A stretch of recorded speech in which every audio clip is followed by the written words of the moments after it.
Armored Core 6 Fires of Rubicon is exactly the kind of game series fans have waited over a decade for. Anyone worried about From Software losing sight of what made Armored Core great after the past 11 years of Souls-likes can rest easy.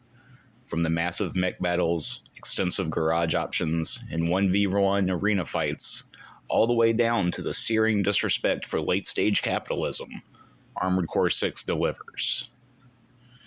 The first and most obvious upgrade, besides the graphics, which look stellar on PS5, is the control scheme. Armored Core has a long history of varying degrees of bad mech controls, but thankfully Armored Core 6 does away with the most unpredictable and uncomfortable button map choices in lieu of ones which feel surprisingly intuitive. L1 and L2 control the left shoulder and left arm, and R1 and R2 do the same for the right side. Players can lock on to targets by clicking R3, much like in the Souls games, but this isn't really a hard lock, and it dissipates. If you move your camera too much, your lock is gone. In practice, while this sometimes causes you to curl your fingers around the bumpers and triggers while manipulating both sides of the control sticks like a crab attempting heart surgery, it's surprisingly easy to get used to. The biggest issue I had was accidentally engaging my AC's boost, which is activated by pressing L3 and R3 at the same time when I didn't mean to. But this was more a result of my frantic mashing of the sticks and buttons to escape danger than it was the setup's fault.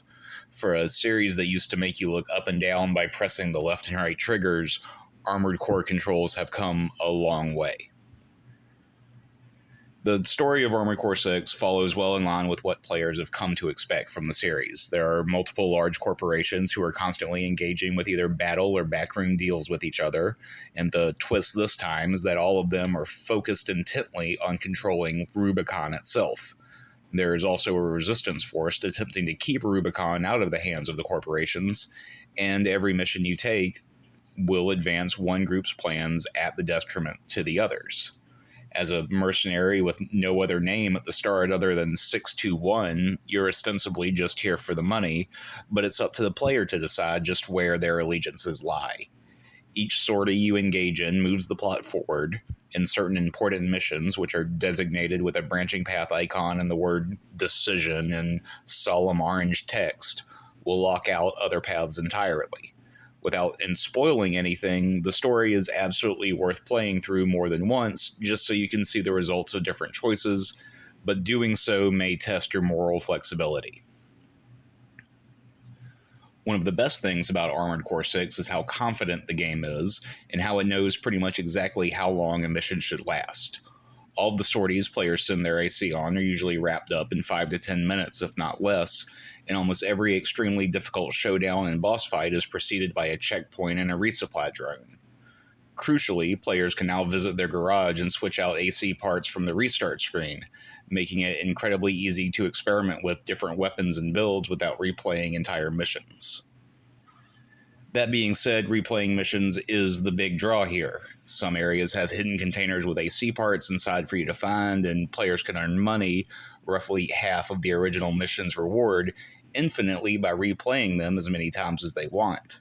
The game as a whole isn't necessarily short, but it would feel even shorter than it already does if these options weren't available. It does feel important to mention that a fully completed game dumps players directly back into those post-introductory mission dialogue scenes after the credits finish rolling, effectively beginning a New Game Plus run in all but name. All of your purchased AC parts, your builds, and your arena victories remain intact. This isn't just interesting in regard to providing the player more time with the toys they've unlocked, but it speaks equally to the cyclical nature of the violence and war that's being presented. These bite-sized sorties are interspersed with trips to the part store in the arena, or later on the multiplayer-focused Nest, to both upgrade and test out your new firepower and AC parts. Speaking as a longtime Armored Core fan myself, I found this version of the arena to be easier than I remember the 1v1 battles in Armored Core 2 and Armored Core 3 being, and it was fairly trivial to knock out each new rank as they became available. That didn't stop me from wanting to replay the fights over and over again, but besides one late-game boss that I won't spoil here, I can't really think of any other equivalents to White Glint or Nine Ball. But maybe that's just me. Maybe the Dark Soulsification of my brain has spread so far, and now I'm thinking about things like telegraphed attacks, sound cues, and dramatic showdowns more as a comfort zone than they used to feel. Maybe the series is just easier when the controls are designed for human hands.